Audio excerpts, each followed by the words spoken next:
Hey everybody, in this video I am going to talk a little bit about an economic concept that you are all aware of, we are all aware of, and that is taxation.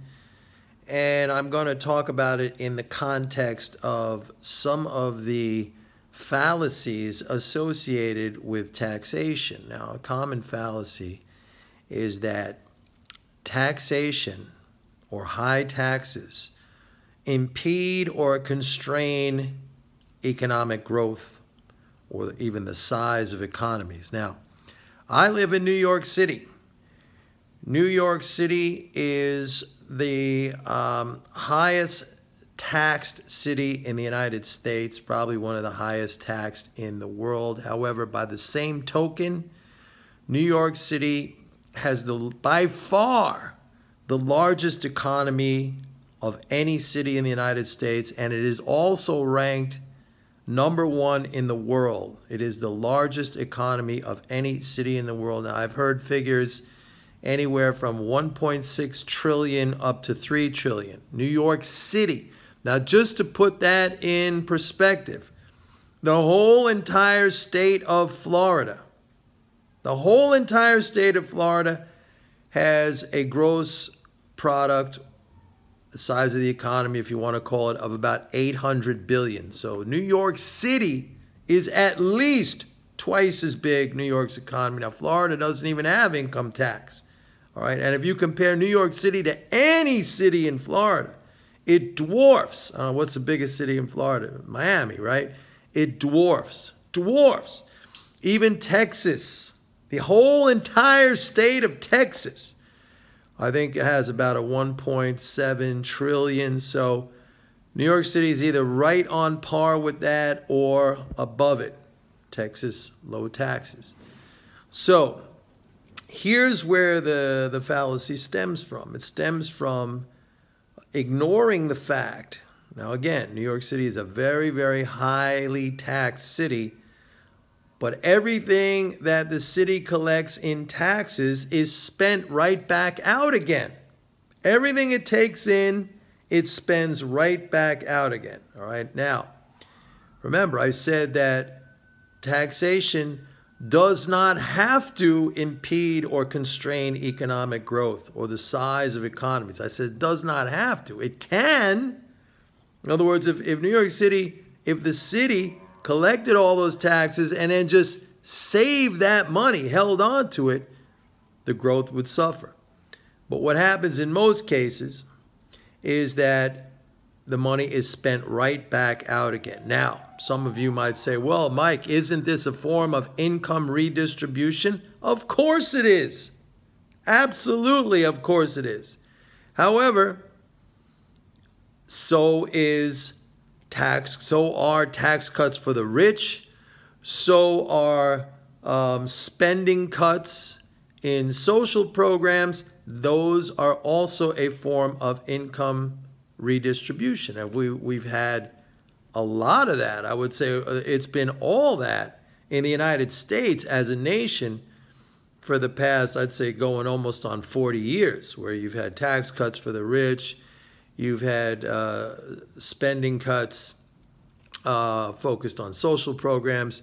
You've had spending increases focused on military and defense. Huge spending increases focused on military defense, both nominally and as a percentage of GDP. And that is income redistribution as well. That flows to defense contractors and it flows to the entire military industrial complex. All right. So no matter how you look at it, you're going to have income redistribution going on. The question is, is it favorable to have the income redistribution going to the rich? Is it better to have the income redistribution going to workers and the middle class? Now that's a political argument. That is a political discussion. I'm not going to get into that. I have my own personal views on that. All right. I know probably all of you have your own personal views on that. I know a lot of people might argue, it's better to give all the money to the rich people and then it's going to trickle down. It's going to trickle down to the rest of us. All right. I think that concept has pretty much been debunked, but all right. I'm hinting a little bit at my attitudes. However, let's not kid ourselves. All right? It's all income redistribution. The question is whether it goes, who it's going to. But taxation does not have to impede or constrain economic growth or the size of economies, because the taxes taken in are spent right back out again. All right? So it's not like, the money goes in some lockbox and it's sucked out of the economy and that's it. It gets recycled back. The same thing with the federal government. It collects taxes, it's spent back out again.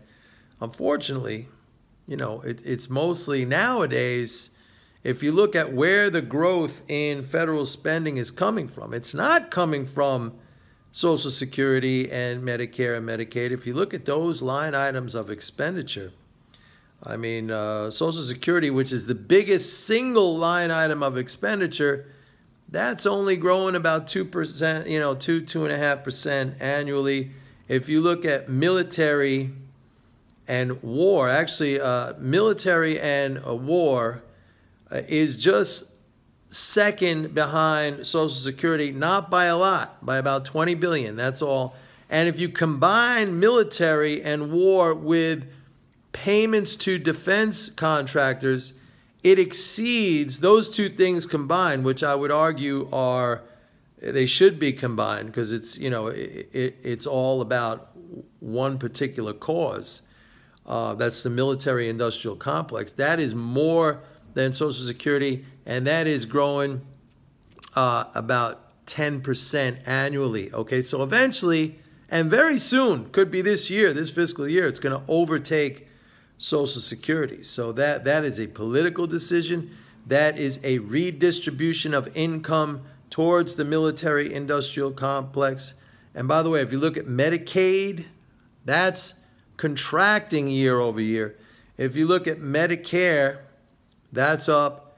It's less than military and war, and certainly less than the combined military war payments to defense vendors, and it's not growing as fast.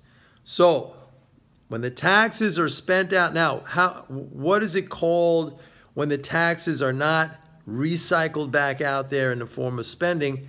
That's called running a surplus. That's when you get hurt.